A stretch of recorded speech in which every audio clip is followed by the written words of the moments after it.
ऐसा कहा जाता है कि अगर आपने जिंदगी में कुछ अचीव करना है तो उसके लिए कोई बहुत बड़ी प्लानिंग, कोई बहुत बड़ी बड़ी स्ट्रैटेजीज बनाने की कोई जरूरत नहीं है। क्या हो गया, हैरान क्यों हो गए? सही में कोई बड़ी प्लानिंग, कोई बड़ी स्ट्रैटेजी की कोई जरूरत नहीं होती। जरूरत होती है तो सिर्फ और सिर्फ कंसिस्टेंसी। एग्जैक्टली, समझ गए आप।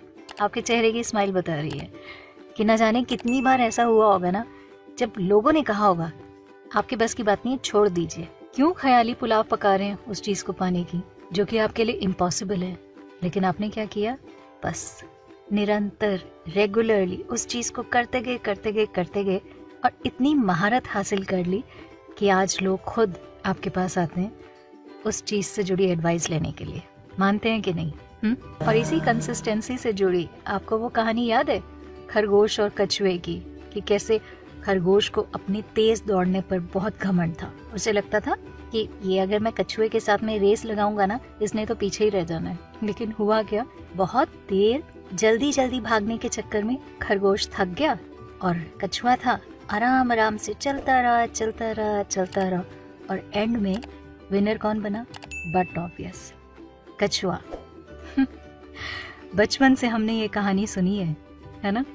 पर पता नहीं क्यों बीच बीच में मन छोटा कर लेते हैं जब ऐसा लगता है कि कब तक चलते रहेंगे, कब तक भागते रहेंगे।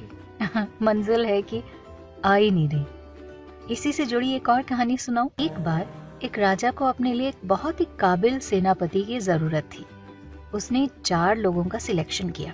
उन्हें महल की बावड़ी से पानी लाकर एक ड्रम में भरने का काम दिया।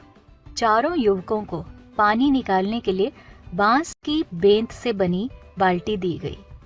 जब बावड़ी से पानी खींचा जाता तब बाल्टी ऊपर आते तक उसमें सिर्फ 2 चुल्लू पानी रह जाता था, मतलब थोड़ा सा पानी, और वो भी 2-4 कदम चलने पर रिस जाता था।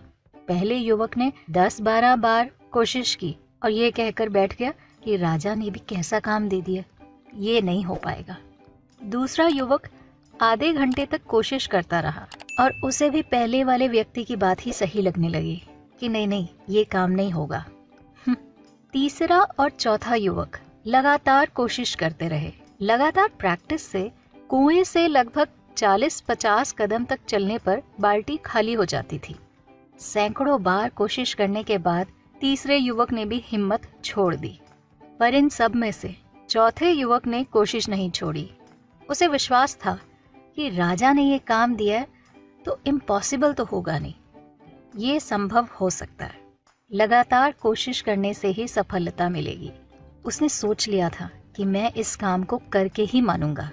दोपहर बाद उसने देखा कि बांस की बेंत फूलने लगी और उसके छोटे छोटे छेद बंद होते जा रहे हैं और पानी ज्यादा दूरी तक लाया जा सकता है। शाम होते तक बांस की बेंत फूल गई और पानी का रिसना बहुत कम हो गया। उस बाल्टी से कुछ पानी ड्रम में डाला जा सका। रात होते तक पानी का ड्रम भर गया। फिर क्या हुआ?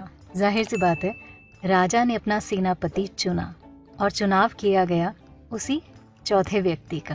कहने का मतलब नॉर्मल कैपेबिलिटीज वाले भी अगर रेगुलर प्रैक्टिस करते रहें कंसिस्टेंसी के साथ, तो ऐसा हो ही नहीं सकता कि वो जो अचीव करना चाहें उसे वो अचीव ना कर सकें।